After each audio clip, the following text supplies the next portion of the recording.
तो सबसे पहले बड़ी खबर आपको बता दें, 26/11 मुंबई हमले की बरसी से पहले कांग्रेस नेता मनीष तिवारी की किताब सुर्खियों में आ गई है। मनीष तिवारी ने अपनी किताब में मुंबई हमले के दौरान यूपीए सरकार की कार्रवाई पर सवाल उठाए। मनीष तिवारी ने अपनी किताब में लिखा कि अगर किसी देश को निर्दोष लोगों का कत्लेआम करने में कोई अफसोस नहीं तो ऐसे में संयम को कमजोरी माना जाना चाहिए। इस घटना के बाद तेजी से कार्रवाई किए जाने की जरूरत थी। ये बात मनीष तिवारी ने यूपीए सरकार पर कही है, बड़ा सवाल उठाया है। मनीष तिवारी ने अपनी किताब में इसका जिक्र किया कि 26/11 का जो हमला हुआ उस पे एक्शन लेना चाहिए था, कार्रवाई करनी चाहिए थी। उन्होंने ये भी कहा कि अगर किसी देश को निर्दोष लोगों का कत्लेआम करने में कोई अफसोस नहीं तो ऐसे में संयम को कमजोरी माना जाता है, संयम नहीं दिखाना चाहिए और इस घटना के बाद तेजी से कार्रवाई किए जाने की जरूरत थी। ये बात वो अपनी किताब में लिख रहे हैं। सरकार को फौरन जवाबी कार्रवाई करनी चाहिए थी। अपनी सरकार पर सवाल उठाते हुए कि 26/11 के वक्त यूपीए सरकार को जो कदम उठाने चाहिए वो कदम उनकी तरफ से नहीं उठाए गए। उन्होंने देखिए लिखा कि किसी देश को अगर निर्दोष लोगों के कत्लेआम करने का कोई खेद नहीं है, संयम की ताकत की पहचान नहीं है, बल्कि इसे कमजोरी के प्रतीक के तौर पर देखा जा रहा है। ये बात अपनी किताब में वो कह रहे हैं 26/11 एक ऐसा मौका था जब शब्दों से ज्यादा आपके एक्शन, आपके जो आप कर रहे हैं कार्रवाई, वो दिखनी चाहिए थी। इस बात का जिक्र वो अपनी किताब में कर रहे हैं। 26/11 हमले को लेकर सीधे तौर पर यूपीए सरकार को निशाने पर ले रहे हैं, यानी अपनी ही सरकार को निशाने पर ले रहे हैं। मौसमी सिंह हमारे साथ, हमारे सहयोगी जुड़ चुके हैं। यानी मौसमी, देखिए ये किताब का जो वॉर चल रहा है ये बहुत खतरनाक है कांग्रेस पार्टी के लिए। पहले खुर्शीद की किताब में जो कहा गया वो कांग्रेस के लिए दिक्कत लेकर आया। अब देखिए मनीष तिवारी वो कह रहे हैं कि जो कार्रवाई होनी चाहिए वो कार्रवाई हुई नहीं उस वक्त। जी बिल्कुल, देखिए अपने आप में ही बेहद सनसनीखेज आरोप है और जिस तरह से मनीष तिवारी ने की जो किताब है उसमें ये जिक्र है, हालांकि बुक का लॉन्च अभी हुआ नहीं है, पर जो एक्सर्प्ट्स हैं वो पब्लिशर ने अपने किताब के कवर पे डाली है और उसमें ये सीधे तौर पे मनीष तिवारी ये कह रहे हैं कि action speak louder than words and restraint is not considered a sign of strength, it is a sign of weakness. यानी कि जो संयम दिखाने की कोशिश भारत सरकार ने, यूपीए सरकार ने उस दौरान की, वो एक कमजोरी का सबब थी, कमजोरी का परिचायक थी। मुंह तोड़ जवाब देना चाहिए था जब इस तरह का नरसंहार, इस तरह का बड़ा आतंकी हमला हुआ था 2008 में मुंबई का जो 26/11 आतंकी हमला हुआ। Manish Tiwari information and broadcasting minister रहे यूपीए सरकार में, हालांकि उसके बाद रहे वो इंफॉर्मेशन एंड ब्रॉडकास्टिंग मिनिस्टर। पर बहुत महत्वपूर्ण है कि एक ऐसा नेता जो सरकार में खुद भी रहा, उसका उस तरह से आरोप लगाना खुद अपनी सरकार पे ये बड़े सवाल खड़ा करता है। क्योंकि आप देखिए उसमें उन्होंने कहा है कि 9/11 में जिस तरह से अमेरिका ने जो रिस्पॉन्स दिया, जिस तरह से अमेरिका ने एक्शन लिया, उस तरह का एक्शन कहीं ना कहीं भारत को भी करना चाहिए। इस पर जवाब कांग्रेस पार्टी को दे पाना भी मुश्किल ही लग रहा है। अभी रिएक्शन आएंगे वो भी आपके सामने रखेंगे। मौसमी, बहुत बहुत शुक्रिया आपका तमाम जानकारी के लिए। लेकिन देखिए केवल मनीष तिवारी नहीं, अब बात कांग्रेस नेता मणिशंकर अय्यर की भी जरा कर ले, उनके नए बयान की कर ले जिसको लेकर विवाद छिड़ गया है। इस बार अमेरिका से भारत की बढ़ती दोस्ती पर मणिशंकर अय्यर ने निशाना साधा। इंडो रशिया फ्रेंडशिप सोसाइटी के कार्यक्रम में अय्यर ने कहा कि 2014 के बाद से हम अमेरिका के गुलाम बन गए। अब पिछले 7 साल में हम देख रहे हैं कि गुट निरपेक्षता की तो बात ही नहीं होती है, कि शांति की बात ही नहीं होती है, कि अमेरिकनों के गुलाम बनकर बैठे हैं और कहते हैं कि हमें बचाओ। किससे बचाओ? वो कहते हैं कि चीन से बचो। कहें कि लेकिन चीन के सबसे करीब के दोस्त तो आप ही हो, तो वो हो, लेकिन हमारा तब भी कुछ प्रतियोग चलेगा। रूस के साथ जो हमारे संबंध हुआ करते थे सन 2014 तक, वो काफी कम हो चुके हैं, उसमें काफी चोट लगा है और हमारा कर्तव्य बनता है कांग्रेस के होते हुए कि हम करलेव को और उनके साथियों को ये बताएं कि जो भी आज की मौजूदा सरकार कर रही हो, हम उसके पक्ष में नहीं हैं। और अब बात त्रिपुरा की। त्रिपुरा पर चल रहे सियासी तकरार की। त्रिपुरा हिंसा को लेकर बंगाल से लेकर दिल्ली तक टीएमसी और बीजेपी के बीच आरोप प्रत्यारोप का दौर जारी है। टीएमसी ने इस मुद्दे पर सुप्रीम कोर्ट में याचिका दाखिल की, जिस पर आज सुनवाई होनी है। टीएमसी नेता शाइनी घोष की गिरफ्तारी के बाद टीएमसी सांसद दिल्ली पहुंच गए हैं। टीएमसी सांसदों ने कल इस मुद्दे पर गृह मंत्रालय के बाहर धरना दिया और अमित शाह से मिलकर ज्ञापन भी दिया। टीएमसी महासचिव अभिषेक बनर्जी भी दिल्ली में हैं। ममता बनर्जी खुद भी दिल्ली आ चुकी हैं और 24 नवंबर को उनकी मुलाकात प्रधानमंत्री से होनी है।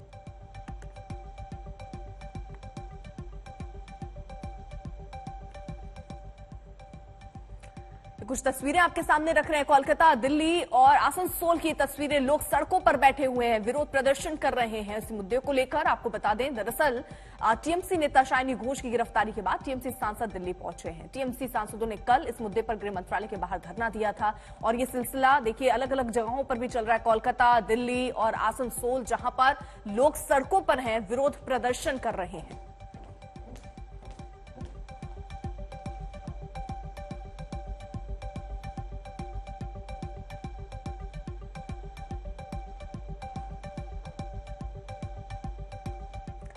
तो देखिए, आज इसी को लेकर जो प्रदर्शन है वो भी हो रहा है। प्रधानमंत्री नरेंद्र मोदी से ममता बनर्जी को मिलना भी है। वहीं देखिए, त्रिपुरा की घटना पर सियासी बवाल बढ़ता जा रहा है। दिल्ली में टीएमसी नेताओं ने की है घेराबंदी और इसी को लेकर सड़कों पर बैठे हुए, जो तस्वीरें भी हमने आपको दिखाई। वहीं टीएमसी महासचिव अभिषेक बनर्जी भी दिल्ली पहुंच चुके हैं, वो भी दिल्ली पहुंचे हैं। ममता बनर्जी भी दिल्ली पहुंची हैं। दिल्ली दौरे पर मुख्यमंत्री ममता बनर्जी हैं, जब प्रधानमंत्री नरेंद्र मोदी से भी उनकी मुलाकात होनी है। टीएमसी सांसदों ने कल इस मुद्दे पर आपको बता दें गृह मंत्रालय के बाहर धरना दिया था और अमित शाह से मिलकर ज्ञापन भी सौंप दिया है।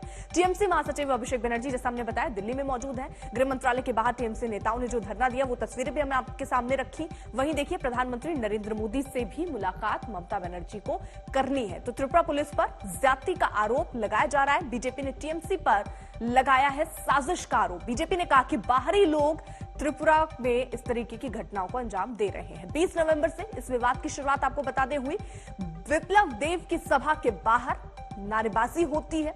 ये किस तरीके से पूरी घटना चली वो हम आपको बता रहे हैं। शाइनी घोष पर नारेबाजी और पथराव का आरोप लगता है और उसके बाद आपको बता दें, पुलिस ने हत्या की कोशिश का मामला दर्ज किया और फिर अगरतला में शाइनी घोष की गिरफ्तारी होती है। अभिषेक बनर्जी दिल्ली में है, ममता बनर्जी दिल्ली में है। कल शाइनी घोष को जमानत आपको मिली थी। उनको बता दें आपको, ये थाने में टीएमसी कार्यकर्ताओं के साथ उन पर पिटाई का आरोप भी था। Where is the National Human Rights Commission or the other Human Rights Commission or the Human Rights or the Home Ministry or the 355? How many notices been sent by the government of India to Tripura? They don't care the people. They don't care the constitution. Their only obligation to cheat the people. So the people they will be defeated ultimately. यहाँ से जिस प्रकार की हिंसा को वहाँ लेके जाया जा रहा है, पिछले विधानसभा चुनाव और बंगाल की जो राजनीति और इस परिस्थिति बनी है, पूरा देश को जानता है और उसी प्रकार बात करते हैं। वहां जाके लोगों को धमकी दे रहे हैं, प्रोवोक कर रहे हैं। जो आज जेल में, उनकी फेसबुक लाइव अब सुनिए वो क्या बात कर रहे हैं, किस प्रकार प्रोवोक कर रहे हैं लोगों को। राष्ट्रीय अध्यक्ष जी को हमारे उनके ऊपर सारे आम हजारों लोग आक्रमण किया, गाड़ी तोड़ा, मारा पीटा। मेरे ऊपर 10 बार ऐसा अटैक हुआ है। तो वो वहां भी इस प्रकार करना चाहते हैं। तो हिंसा की राजनीति बंगाल से बाहर लेके जाने इनकी जो मनसूबा है, मुझे लगता है कि वहां के लोग स्वीकार नहीं करेंगे। শায়নী ঘোষকে অ্যারেস্ট করেছে কেন? রাস্তায় যেতে যেতে বলেছে খেলা হবে। আরে আপনার প্রধানমন্ত্রী বাংলায় এসে খেলা হবে বলেছে। আমার প্রধানমন্ত্রী, আপনারও প্রধানমন্ত্রী, আমারও প্রধানমন্ত্রী, কিন্তু আপনার নেতা আমার নেতা না। দেশের স্বরাষ্ট্রমন্ত্রী বাংলায় এসে খেলা হবে বলেছে। বিজেপির যত বহিরাগত নেতা, মধ্যপ্রদেশ, গুজরাট, সব বাংলায় এসছে আর কি বলেছে? খেলা হবে। তাহলে তাদের গ্রেপ্তার করা হবে না কেন?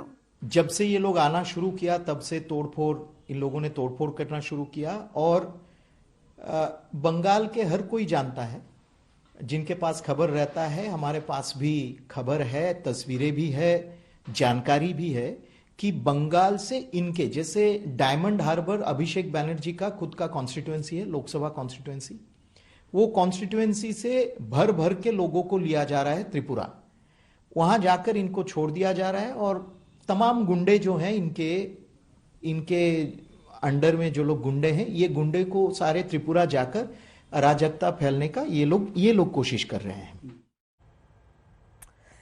और अब बात अरविंद केजरीवाल के मिशन पंजाब की कर लेते हैं। केजरीवाल पंजाब के दौरे पर हैं। कल दिल्ली की तर्ज पर लुधियाना में केजरीवाल ऑटो रिक्शा चालकों से मिले, एक ऑटो रिक्शा चालक के घर खाना भी खाया और इससे पहले अरविंद केजरीवाल ने ऑटो चालकों को भरोसा दिया कि पंजाब में आपकी सरकार बनने पर दिल्ली के ऑटो चालकों की तरह पंजाब के ऑटो और टैक्सी चालकों की जो समस्या है उन पर ठोस कदम उठाए जाएंगे और उन पर जल्द से जल्द फैसला होगा। आम आदमी पार्टी की पंजाब में सरकार बनेगी, पंजाब की हर महिला को, 18 साल से ऊपर की हर महिला को हर महीने 1000 रुपए उसके अकाउंट में हम डलवाया करेंगे।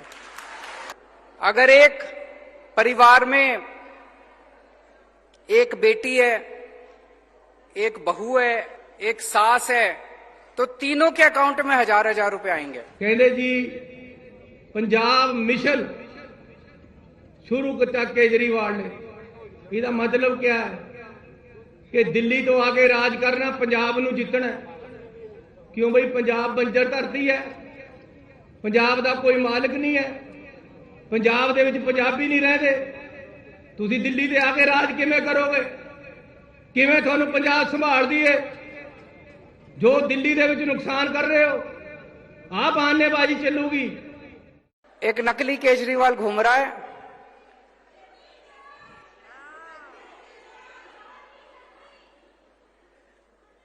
मैं जो भी पंजाब में आके वादा करके जाता हूं, वो 2 दिन बाद वही बोल देता है। करता नहीं है, करता नहीं है, नकली है। मैं आया पंजाब में, मैंने कहा हम बिजली फ्री करेंगे, 2 दिन बाद कहता है बिजली फ्री कर दी।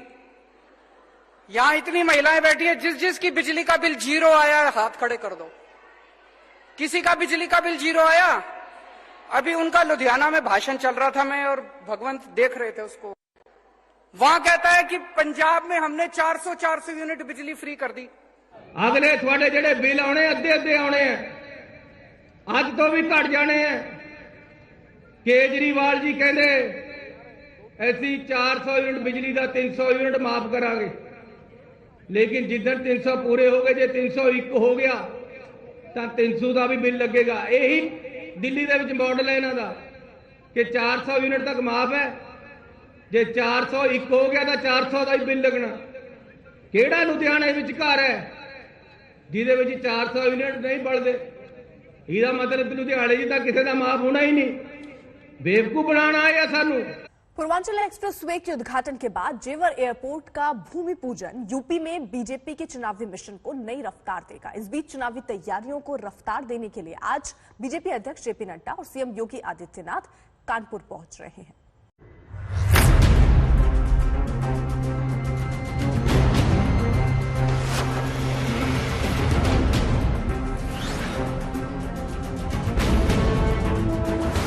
दौरे पर दौरा, रैलियों का रेला, बैठकों का महादौर। यूपी के सियासी किले को बचाने के लिए बीजेपी के ताबड़तोड़ अभियान के तहत कल पार्टी के भीतर एक और महामंथन का दौर चला। देर रात तक लखनऊ के बीजेपी कार्यालय में कोर कमेटी की मीटिंग हुई, जिसमें पार्टी अध्यक्ष जेपी नड्डा भी मौजूद रहे। बैठक में सीएम योगी आदित्यनाथ, प्रदेश अध्यक्ष स्वतंत्र देव सिंह और महासचिव बीएल संतोष भी मौजूद थे। सूत्रों के मुताबिक बैठक में यूपी विधानसभा चुनाव की तैयारियों पर चर्चा हुई। पार्टी के सदस्यता अभियान और बूथ कमेटियों की सक्रियता पर भी चर्चा हुई। पार्टी की रणनीति को अमली जामा कैसे पहनाया जाए, ये बताने के लिए जेपी नड्डा खुद पार्टी के निचले स्तर के पदाधिकारियों के बीच पहुंच रहे हैं। आज कानपुर में वो कानपुर बुंदेलखंड क्षेत्र के बूथ प्रभारियों से बैठक करने वाले हैं। मिशन 2022 के लिए बीजेपी बूथ स्तर पर अपने प्रबंधन को मजबूत करने में जुट गई है। इससे पहले कल बीजेपी अध्यक्ष जेपी नड्डा गोरखपुर में थे। वहां उन्होंने बाबा गोरखनाथ की पूजा की। इसके बाद बूथ स्तर के कार्यकर्ताओं से बातचीत और फिर रैली।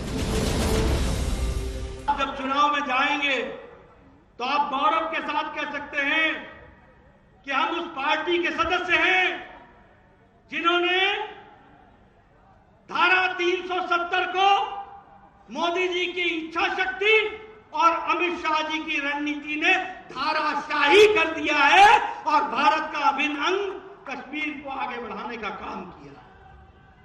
आप गौरव के साथ ये कह सकते हैं कि करोड़ों की संख्या में हमारी महिला बहन जिनके साथ अन्याय हो रहा था, उनको आपने ट्रिपल तलाक से उनको मुक्ति दिलाई। यूपी के चुनावी माहौल में जेपी नड्डा का गोरखपुर दौरा कई मायनों में बेहद अहम है। बीते दिनों पीएम मोदी ने पूर्वांचल को एक्सप्रेसवे की सौगात दी थी। अमित शाह ने भी पूर्वांचल का दौरा कर चुनावी शुरुआत की। अब बीजेपी की जमीन मजबूत करने के लिए जेपी नड्डा भी पूर्वांचल पहुंचे। उनके साथ योगी आदित्यनाथ भी थे। रैली में योगी ने फिर से विरोधियों पर तीखा वार किया। यूपी की जनता को जिन्नावादियों से सावधान किया। भारत को अपमानित करने वाले, भारत के आन बान शान के साथ गुस्ताखी करने वाले, देश की और प्रदेश की जनता जनार्दन, गरीब गांव, गरीब किसान, नौजवान और महिलाओं के हकों पर डकैती डालने वाले। तीनों कृषि कानून की वापसी के फैसले के बीच किसान संगठन पीछे हटने को तैयार नहीं है। अब उन्होंने सरकार के सामने कई शर्तें रखी हैं, जिसमें एमएसपी गारंटी कानून बनाने और जान गंवाने वाले किसानों को परिजन जो उनके हैं उनको मुआवजे की मांग शामिल है। इन सब के बीच सभी की नजर अब 29 नवंबर को होने वाली ट्रैक्टर रैली को लेकर है, जिस पर 27 तारीख को किसान संगठन फैसला कर सकते हैं।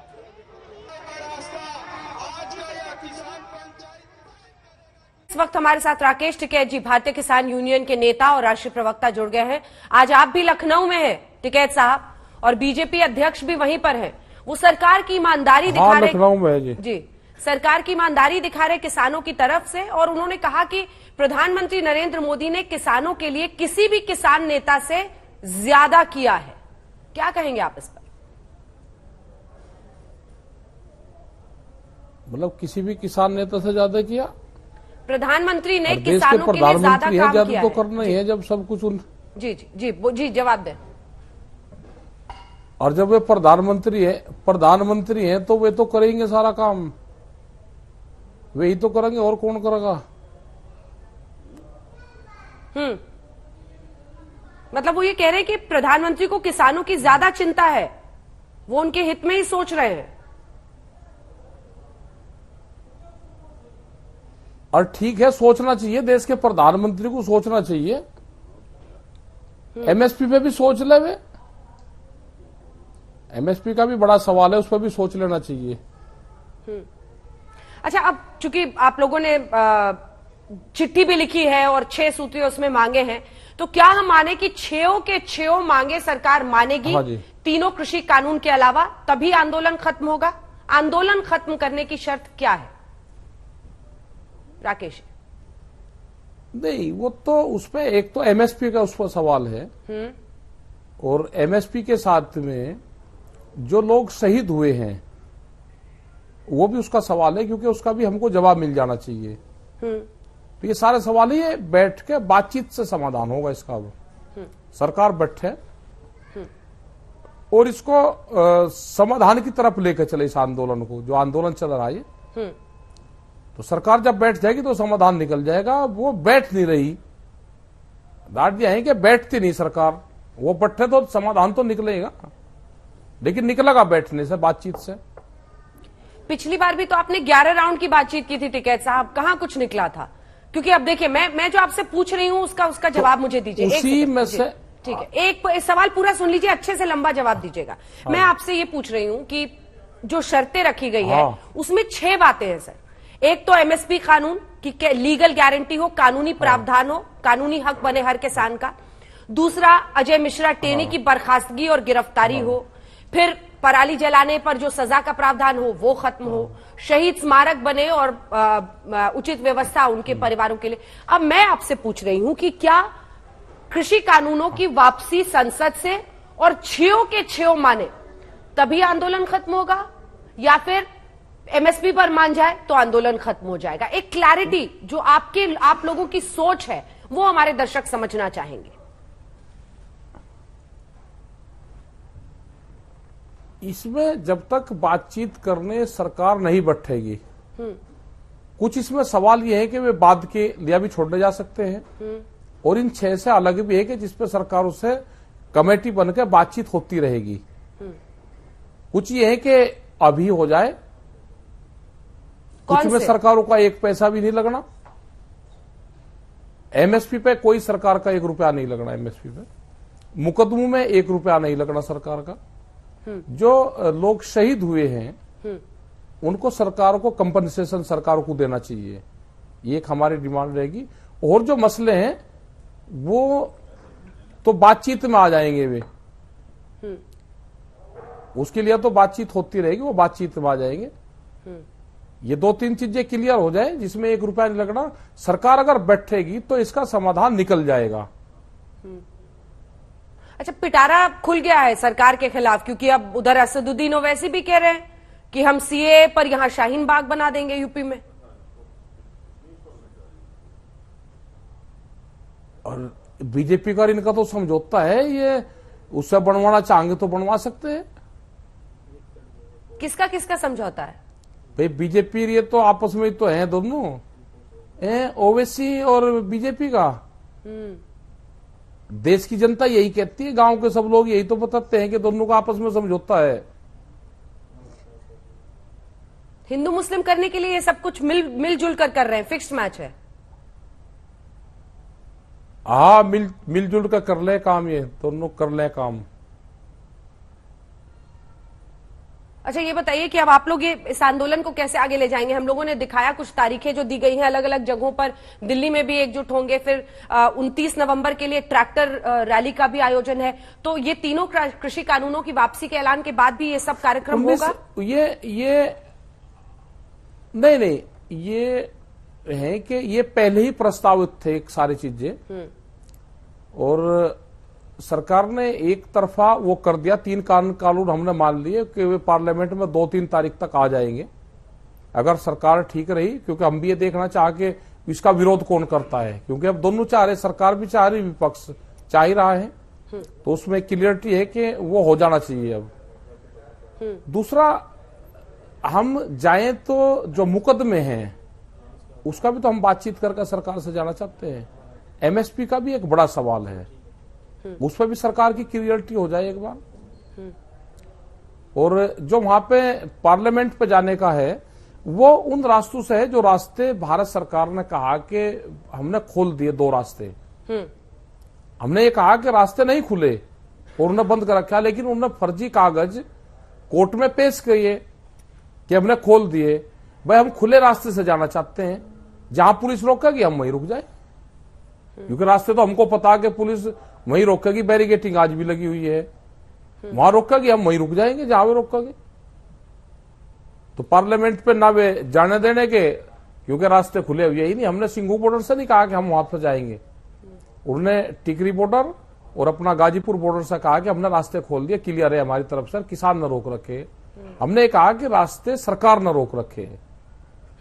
अगर रास्ते खुले हुए हैं तो भाई हमारा भी जाने का हक है, हम भी 500 लोग चले जाएंगे वहां पे।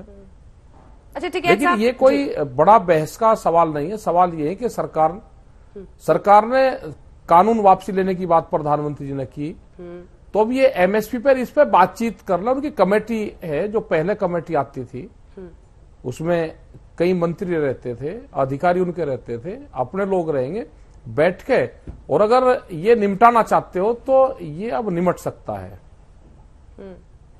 ये आप बड़ी बात कह रहे हैं कि निपट सकता है, नया साल किसानों का अपने घरों में मन सकता है।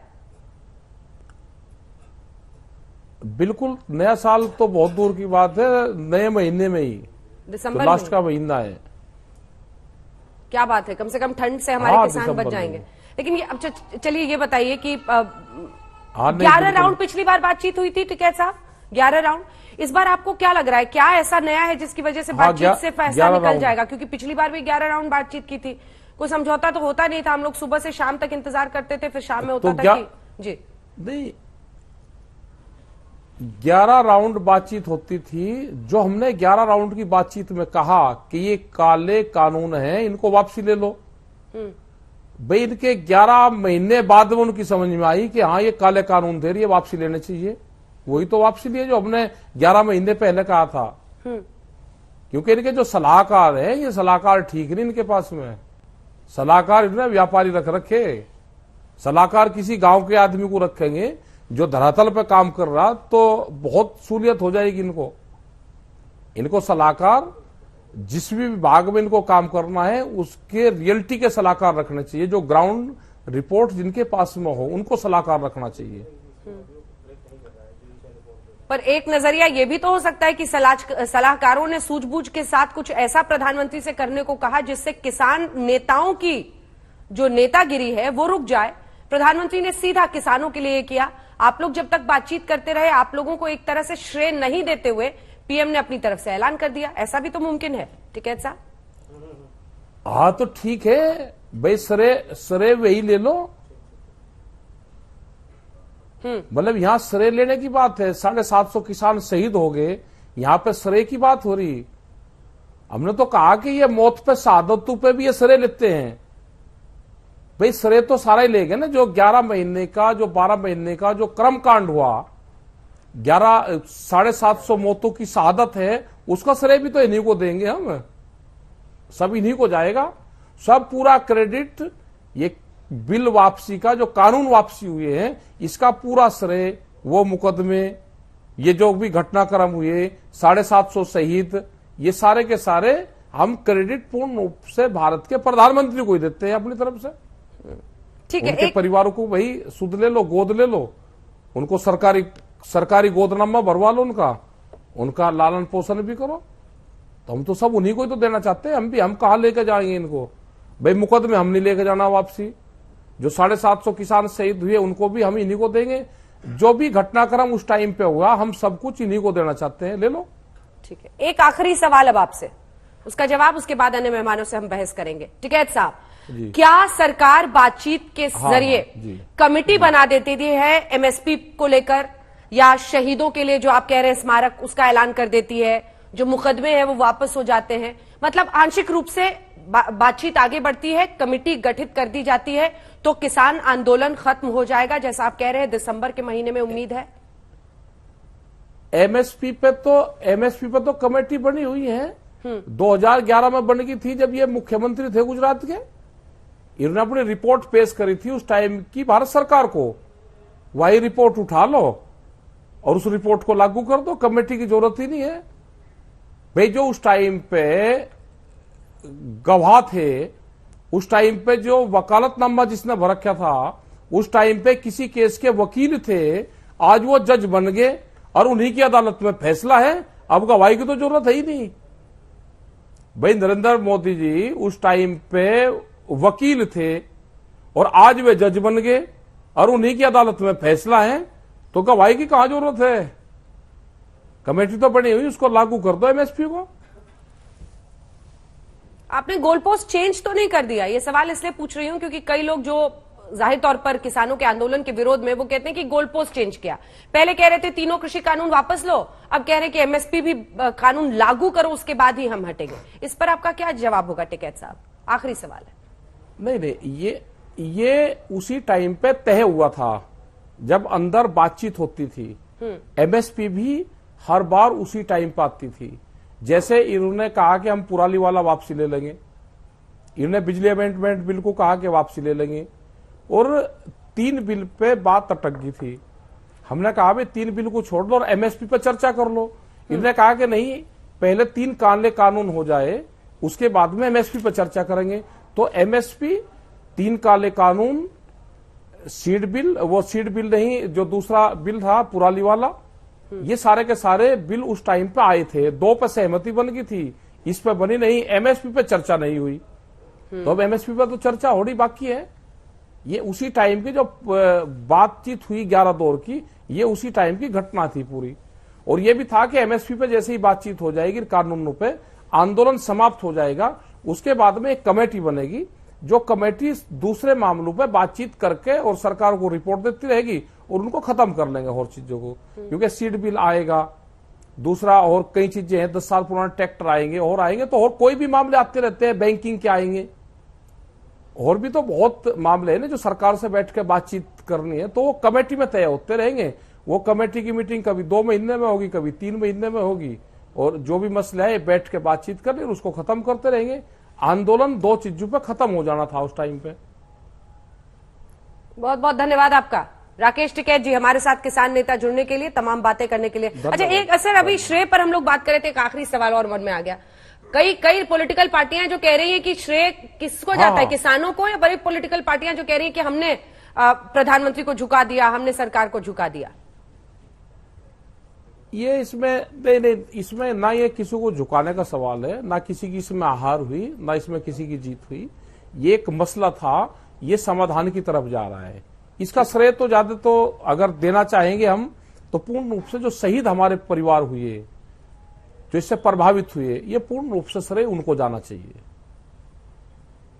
धन्यवाद आपका राकेश टिकैत जी। राकेश टिकैत से लेकर तमाम किसान नेता लखनऊ के इको गार्डन में हुई महापंचायत में सरकार के खिलाफ गरजे। राकेश टिकैत ने यहां सबसे बड़ी बात यह कह दी कि उन्हें पीएम मोदी की बातों पर भरोसा नहीं, सिर्फ ऐलान करने से नहीं बल्कि संसद में तीनों कृषि कानूनों की वापसी हो, और यह आंदोलन अभी थमेगा नहीं। सरकार या तो बातचीत कर ले, नहीं तो हम जाने वाले नहीं हैं। ये आंदोलन हमारा पूरे देश भर में चलेगा, हम उनकी खिलाफत पूरे देश भर में करेंगे। लखनऊ में किसान नेता राकेश टिकैत गरज रहे हैं। हमारे मसले बहुत हैं, सरकार हमसे बातचीत कर ले, बातचीत से इसका समाधान निकाल ले। जिस हिसाब से देश के प्रधानमंत्री ने बातचीत करी, बहुत मिठी बात करी, शहद से भी मिठी आवाज थी। हमको खतरा लगता है, देश का प्रधानमंत्री इतनी मिठी बात करे, हमको शक होता है पूर्ण रूप से। कमजोर नहीं, हम चाहते हैं कि देश का प्रधानमंत्री मजबूत रहे, लेकिन हमारे मसले भी ठीक करें। हसन मुल्ला किसान आंदोलन को और भड़का रहे हैं। इसके आंदोलन के चलते हमारा 700 के करीब साथियों शहादत दी। हमारा ऊपर कितना ना किया जुलूम हुआ, कितना बदनाम हुआ, मगर किसान पीछे नहीं हटा। किसान ने ऐलान किया था, हमारा 700 कॉमरेड शहीद हुआ, 7,000 भी होगा तब हम नहीं जाएंगे जब तक मामा जीत नहीं होगा। योगेंद्र यादव कृषि कानून का डेथ सर्टिफिकेट मांग रहे हैं। मैंने एक बार बार बोली, मैंने कहा भाई देखो, ये 3 कानून तो मर चुके हैं। ये बात मैं पिछले 6 महीने से बोल रहा हूं। फिर हमारे साथी पूछते थे, जी कानून मर गए तो हम आंदोलन क्यों कर रहे हैं? मैं कहता था भाई कानून तो मर गए, लेकिन डेथ सर्टिफिकेट नहीं मिला है। डेथ सर्टिफिकेट लेके जाएंगे, और आपकी इस सभा का कुछ असर होगा कि सभा की घोषणा और सभा के होने के बीच में प्रधानमंत्री ने कह दिया, ठीक है जी डेथ सर्टिफिकेट दे देंगे हम इसका। सीपीआई नेता अतुल अंजान अब किसानों की महारैली मोदी की लोकसभा क्षेत्र वाराणसी में करवाना चाहते हैं। अभी तो ये लखनऊ में, राजधानी उत्तर प्रदेश में, जहां चुनाव है फरवरी मार्च में, वहां रैली है। अब रैली करनी चाहिए हमें कहां जानते हैं? बनारस में प्रधानमंत्री के संसदीय क्षेत्र में लाखों की संख्या में इकट्ठा करके उस बनारस को गंगा के किनारे भगवान शंकर के काशी के समय उठा देना चाहिए कि अब उत्तर प्रदेश में और देश में जालिमों की हुकूमत नहीं रहेगी, अब जुल्म नहीं रहेगा। कई किसान नेता तो किसान विरोधी सरकार को कुर्सी से उतार फेंकना चाहते हैं। जिस तरीके से हमारे लोगों के हाथ से ये रोटी छीनकर उन कारपोरेट लोगों को देने के लिए उतार ले, हमारी जिम्मेदारी बनती है कि हम इनको इस कुर्सी से उखाड़ कर फेंक दे, ताकि हमारे खिलाफ कोई फैसला न ले पाए। और हमारा आप सबसे इतना ही निवेदन है भाइयों, एकजुट होकर एकजुट होकर रहना है। बहुत तरह की बातें आएंगी कि उनका आईटी सेल ऐसा प्रचार करना शुरू कर दिया कि पंजाब वाले अब नहीं रुकेंगे। मैं वायदा करता हूं मेरे दोस्तों, पंजाब जैसे पहले इस आंदोलन में था, भले हमारे कानून रद्द हो गए, एमएसपी की गारंटी की लड़ाई बाकी है, उसी तरह आपसे सबके साथ रहेंगे। वाहिगुरू जी का खालसा, वाहिगुरू जी की फतेह। किसानों ने उत्तर प्रदेश की राजधानी लखनऊ में महापंचायत जमाकर शक्ति प्रदर्शन किया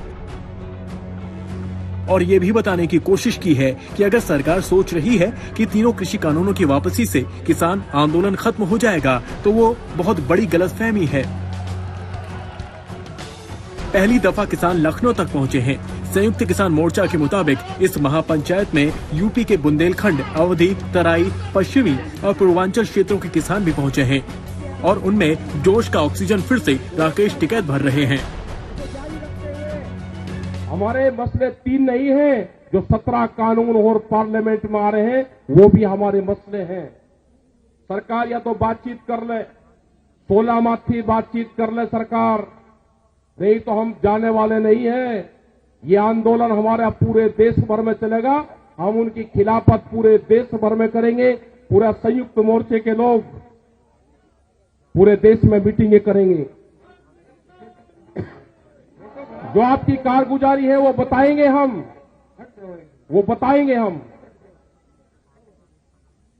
आप नहीं मान लो कि आपके खिलाफ मूवमेंट चलेंगे, पूरे देश भर में आंदोलन चलेंगे। लखनऊ के इको गार्डन में हुई इस किसान महापंचायत का एजेंडा साफ है। प्रधानमंत्री मोदी ने तीनों कृषि कानूनों की वापसी का ऐलान किया है, उन पर उन्हें विश्वास नहीं है। जिस संसद में ये तीनों कृषि कानून बने, उसी संसद में इन तीनों कानूनों की विदाई भी हो, साथ ही एमएसपी गारंटी कानून बने, वरना ये आंदोलन खत्म नहीं होगा। बॉर्डर पर आप लोग बैठे हैं, किसान बैठे हैं, तो क्या किसान बैठे रहेंगे? कब तक बैठे रहेंगे? अभी तो है वही, अभी देखते हैं 29 तारीख में क्या होता है। और एमएसपी पे गारंटी कानून चाहिए। तो क्या ये माना जाए कि जब तक एमएसपी पर गारंटी की कानून नहीं आता तब तक आपका स्टैंड वही रहेगा? तो वही है। सरकार बात तो करे ना कि भाई सरकार ये कहती है कि हम किसानों के फायदे के लिए काम करें। एमएसपी पे अगर सरकार कानून बना देगी तो उससे नुकसान होगा या फायदा होगा, सरकार बता दे। अगर उससे फायदा होगा तो कानून लागू कर दे, अगर उससे नुकसान होगा किसान को तो लागू मत करे। और सरकार पर दबाव बनाने के लिए किसानों ने आंदोलन की नई रणनीति भी तैयार की है। 26 नवंबर को किसान बड़ा आंदोलन करने की बात कर रहे हैं। 26 नवंबर को दिल्ली के सारे बॉर्डर्स पर किसान प्रदर्शनकारी मौजूद रहेंगे। 28 तारीख को महापंचायत भी होगी। 29 नवंबर को संसद तक ट्रैक्टर रैली भी की जाएगी। ये बातचीत के माध्यम से संयुक्त मोर्चे से ये समझौता कर ले, ये बातचीत से हल निकाल ले। देश की जनता नाराज है, आपके खिलाफ है देश की जनता। तीनों कृषि कानूनों पर भी पीएम मोदी के ऐलान के बाद किसानों का जोश और भी उफंड रहा है और लखनऊ की महापंचायत से ये भी साफ हो गया है कि सरकार से बातचीत के बिना किसानों की घर वापसी नहीं हो रही। कुमार अभिषेक, लखनऊ, आज तक।